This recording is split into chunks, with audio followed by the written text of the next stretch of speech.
এই যে ত্রিপক্ষের একটা আলোচনা চলছিল গত 2-3 দিন থেকে আমরা আপডেট করছিলাম। বাংলাদেশ ক্রিকেট বোর্ড ফর্মালি 2 দিন আগে জানিয়েছে যে আইসিসির প্রতিনিধি দল বাংলাদেশে আসছে, বাংলাদেশের সম্ভাব্য বিশ্বকাপ ভেন্যু পরিবর্তন সংক্রান্ত যে ইস্যুসগুলো ক্রিয়েট হয়েছে সেগুলোর একটা সলিউশন করার জন্য। এবং তারপরে আজকে যে মিটিং হয়েছে, আজকে যে আলোচনা হয়েছে, সেটা ভাই ভয়ঙ্কর ভাবে গোপনীয়তা মেনটেন করে হয়েছে। গণমাধ্যম কর্মী Bangladesh cricket board media release দিয়েছে, কোনো অফিসিয়াল স্টেটমেন্ট অন ক্যামেরায় আমরা পাই নাই, এবং সেই মিডিয়া রিলিজটা আশার আলো দেখাচ্ছে। যেই পয়েন্ট নিয়ে অনেক বেশি আলোচনা হয়েছিল, যে পয়েন্ট নিয়ে অনেক বেশি আর্গুমেন্ট ছিল, সেই দুটা পয়েন্ট নিয়ে ডিসকাশন হয়েছে। পয়েন্ট নাম্বার 1, বাংলাদেশের ভেন্যু চেঞ্জ করতে হবে। ভেন্যু চেঞ্জ করা নিয়ে যে লজিক্সগুলো, যেই ইস্যুসগুলো সামনে আসছিল, সেই ব্যাপারগুলো আজকে সরাসরি ইন পার্সন আইসিসির সামনে বাংলাদেশ ক্রিকেট বোর্ড তুলে ধরেছে। এখানটায় দুইটা গুরুত্বপূর্ণ ইস্যু। একটা হচ্ছে বাংলাদেশ তার ম্যাচগুলো শ্রীলঙ্কায় খেলবে। বাংলাদেশের গ্রুপের যে ম্যাচেসগুলো ছিল, যেগুলো ভারতের দুটো ভেন্যুতে হওয়ার কথা ছিল, কলকাতায় 3টা, একটা মুম্বাইতে, টোটাল 4টা ম্যাচ। এই 4টা ম্যাচের কোনো ম্যাচই বাংলাদেশ ভারতের মাটিতে খেলবে না। আজকে যে ঘটনা ঘটেছে আপনারা সবাই জানেন যে আন্ডার-19 ওয়ার্ল্ড কাপে বাংলাদেশ ক্যাপ্টেনের সাথে ভারতীয় ক্যাপ্টেন হ্যান্ডশেক করার ক্ষেত্রে একটা নাকুচু ভাব দেখিয়েছে। যখন আইসিসির মিটিং চলছিল তখন এই ঘটনা ঘটেছে। যখন Bangladesh cricket board media release দিয়েছে যে আইসিসির সাথে তাদের মিটিংটা শেষ হয়েছে, ঠিক তার 5 মিনিটের মধ্যে আরেকটা মিডিয়া রিলিজ দিয়ে বাংলাদেশ ক্রিকেট বোর্ড এনশিওর করেছে যে এরকম মিসকন্ডাক্ট গুলো কখনোই বাংলাদেশ ক্রিকেট বোর্ড অ্যাপ্রিসিয়েট করে না। মানে বাংলাদেশের ক্রিকেটারদেরকে এরকম কোনো ব্যাপার করার জন্য কোনো ধরনের ইনস্ট্রাকশন দেওয়া হয় নাই।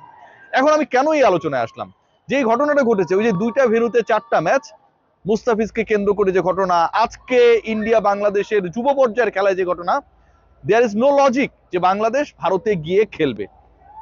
যেহেতু লজিক নেই, সেই লজিকটাই আইসিসির সামনে তুলে ধরা হয়েছে। পয়েন্ট নাম্বার 1 যেটা, বাংলাদেশে ভেন্যু চেঞ্জ করতে হবে। পয়েন্ট নাম্বার 2 যেটা, সেটা আরো ইন্টারেস্টিং। সেটা হচ্ছে যদি আপনি ভেন্যু চেঞ্জ করতে না চান, বাংলাদেশের ম্যাচেস গুলো আপনি কলকাতাতেই খেলাতে চান, মুম্বাইতেই খেলাতে চান, বাংলাদেশের প্রতিপক্ষরা বাংলাদেশের ভেন্যু চেঞ্জ করার সাথে একমত না হতে পারে, তারা গিয়ে শ্রীলঙ্কায় খেলতে রাজি হচ্ছে না, তারা বাংলাদেশের বিপক্ষে কলকাতাতেই খেলতে চায়, মুম্বাইতে খেলতে চায়, দেন হোয়াট উইল হ্যাপেন? সেক্ষেত্রে বাংলাদেশ ক্রিকেট বোর্ড গত 4 থেকে 5 দিন থেকে আমি যে কন্টেন্টস গুলো করেছি এবং আপনাদেরকে বলেছি যে ভেতরের খবর হচ্ছে গ্রুপ চেঞ্জ নিয়ে আলোচনা রয়েছে, সেই ব্যাপারটা আজকে সামনে তুলে আনা হয়েছে। হোয়াট ইজ দ্য ইস্যু সেটা যদি আমি শেয়ার করি, বাংলাদেশ ক্রিকেট বোর্ড যে media on the relevant issues, among the points, the possibility of moving Bangladesh to a different group, বাংলাদেশের একটা ভিন্ন গ্রুপে মুভ করানোর ক্ষেত্রে যে সম্ভাবনা, সেটা নিয়ে আলোচনা হয়েছে। To a different group as a means of facilitating the matter with minimum logistical adjustment was discussed. কি ডিসকাস হয়েছে? বাংলাদেশকে যদি একটা আপনি ডিফারেন্ট গ্রুপে শিফট করে দেন, যেই গ্রুপের খেলাগুলো ডিফল্ট শ্রীলঙ্কাতে হবে, you just change the group of Bangladesh, different গ্রুপে যদি বাংলাদেশকে দিয়ে দেওয়া হয়, যেই ডিফারেন্ট গ্রুপের অল দ্য ম্যাচেস শ্রীলঙ্কাতে হবে, তাহলে বাংলাদেশের ভেন্যু চেঞ্জ করা নিয়ে যে আলোচনাটা, পয়েন্ট নাম্বার 1 যে আমরা ভারতের মাটিতে খেলবো না, এই পয়েন্ট নাম্বার 1 অটোমেটিকলি নাই হয়ে যায়।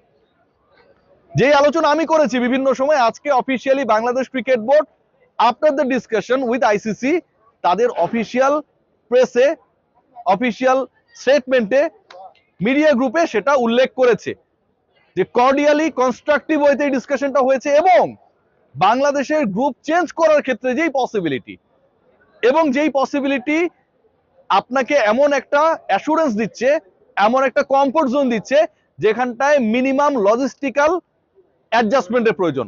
এই যে লজিস্টিক্স নিয়ে এত আলোচনা, যে আপনার ক্যামেরা কোথায় পাবে, মাঠ কোথায় পাবে, বাংলাদেশের ভেন্যু চেঞ্জ করতে গেলে পুরোটা গড়বড় হয়ে যাবে, এটার প্রয়োজন নেই। বাংলাদেশ একটা অন্য গ্রুপে চলে যাবে এবং সেই গ্রুপের সব খেলা শ্রীলঙ্কাতেই হবে। এখন বাংলাদেশ যেই গ্রুপে যাবে, যেহেতু ওই গ্রুপের সব খেলা শ্রীলঙ্কাতেই হবে, ওই শিডিউলেই বাংলাদেশ খেলবে। সিম্পল। আপনার তো তাহলে ইন্ডিয়ার মাটিতে কলকাতায় খেলবো না, ইডেন গার্ডেন্সে খেলবো না, মুম্বাইতে খেলবো না, ওয়াংখেড়েতে খেলবো না, এই ব্যাপারটা আর এক্সিস্ট করে না। এবং এটা কনস্ট্রাকটিভ ওয়েতে ডিসকাস হয়েছে। কার সাথে হয়েছে? আইসিসির প্রতিনিধিদের সাথে হয়েছে।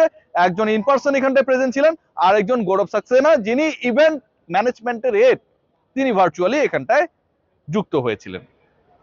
সো ব্যাপার কি দাঁড়াচ্ছে, অফিসিয়ালি বাংলাদেশ ক্রিকেট বোর্ড এই যে প্রপোজালটা দিয়েছে এবং সেটার ব্যাপারে কনস্ট্রাকটিভ কর্ডিয়াল ডিসকাশন হয়েছে shifting Bangladesh to a different group, এটা আজকে থেকে একদম ওপেন।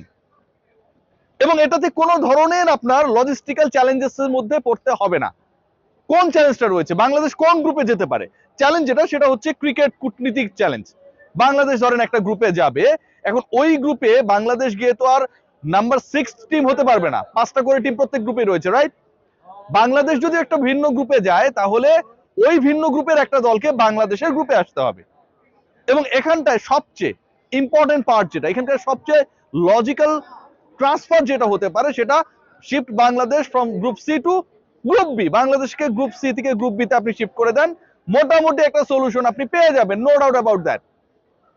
গ্রুপ বি তে কে রয়েছে? গ্রুপ বি তে রয়েছে শ্রীলঙ্কা, যারা এটার কো হোস্ট, এবারের ওয়ার্ল্ড কাপের যারা কো হোস্ট, সেই শ্রীলঙ্কা রয়েছে গ্রুপ বি তে।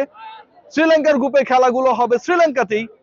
গ্রুপ বি তে মোটামুটি দুর্বল মানের দল, যাদেরকে আপনি চেঞ্জ করতেই পারেন। আয়ারল্যান্ডের মতো দল রয়েছে সেখানটায়, জিম্বাবুয়ের মতো দল রয়েছে সেখানটায়।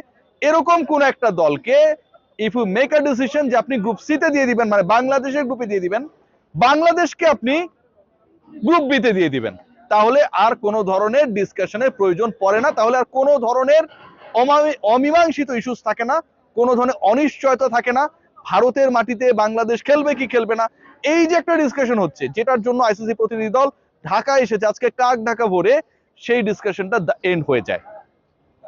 বাংলাদেশ ক্রিকেট বোর্ড অফিসিয়ালি বাংলাদেশের গ্রুপ চেঞ্জের যে ঘোষণা, বাংলাদেশের গ্রুপ চেঞ্জের যে পসিবল অ্যানাউন্সমেন্ট, সেটা আমার কাছে মনে হয় যে খুবই অল্প সময়ের মধ্যে হবে। আমি বলেছিলাম আপনাদেরকে যে বাই নেক্সট মানডে আমরা হয়তো একটা ডিসিশন পেয়ে যাব যে বাংলাদেশের আপকামিং ওয়ার্ল্ড কাপের ভেন্যুটা কোথায় হবে।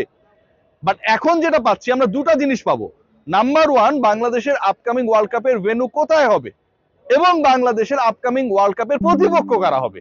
আমরা সবাই জানি যে বাংলাদেশের আপকামিং ওয়ার্ল্ড কাপের প্রতিপক্ষ টিল নাও ফর্মালি কারা কারা, ইংল্যান্ড, ওয়েস্ট ইন্ডিজ, নেপাল, এই টাইপের দলগুলো। সো আলটিমেটলি সেটা আর থাকছে বলে মনে হচ্ছে না।